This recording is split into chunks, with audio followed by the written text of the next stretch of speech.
Mail call. Well, I've finally got one of these new Dash 9s that Bachmann has been producing. These were originally made by Aristocraft trains many years ago, 10 or 15 years ago.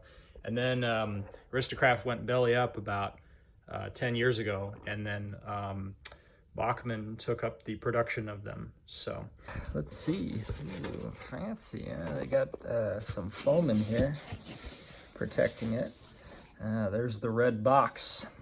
Now, when Aristocraft made these would have been yellow, but since Bachmann took up the production of these, they have the big holler box.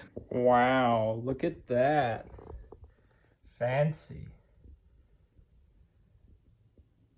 And these have just been released about a few months ago. So let's go ahead and open this up and see what it looks like.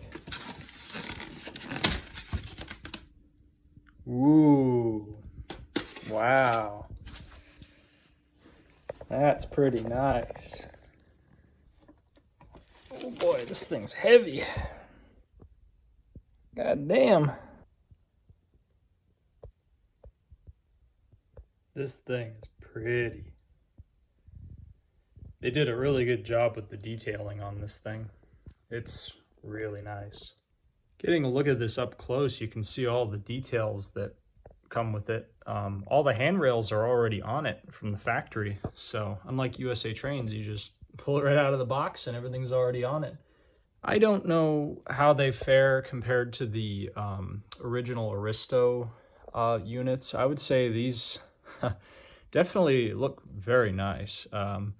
If you do have an original Aristo unit and one of the new Bachmann ones, maybe you could give some perspective as to what, how these two look. But overall, I'm really impressed with the level of detail and the quality of the graphics on this. It's got a full cab interior on it. It's got all the roof antennas pretty much as delivered. If you want to put PTC on this, I think you'd have to modify it a little bit. Back here you got the radiator and compressor section, and then the main turbo exhaust and engine roof compartment comes off to show the switches for all of the accessories. So you got your lights, your smoke, your motor, and then there's also a switch that allows you to switch between battery and track. So from what I've been told, these are pretty easy to convert to battery power. They're just pretty much ready to plug in, and they're all set. The roof hatch is a little snug, but I guess that's a good thing, because I know on some units when you get them, they don't have, they tend to pop off when you're running. I guess from a operational perspective, that's kind of a good thing to have it be pretty snug on there. But yeah, no, I mean, this is, then there's the fuel tank. You got your fuel shutoff valve and your indicator glass and all that. And then the trucks. I think the only criticism that I would have is just the relative spacing between the truck frame and the frame. You can see that big block sticking out there, that black block. But other than that, these are really nice. If you do model modern stuff, I would highly recommend these. I don't know how well they perform with USA Trains, SD40s or whatever. I've never put two of these together. If you do have any 6-axle power, you probably know that these units are very large because they're 1/29th. If you have any SD70 Max or any of the USA Trains 6-axle engines, they're pretty big engines. So, and these do not disappoint in that regard.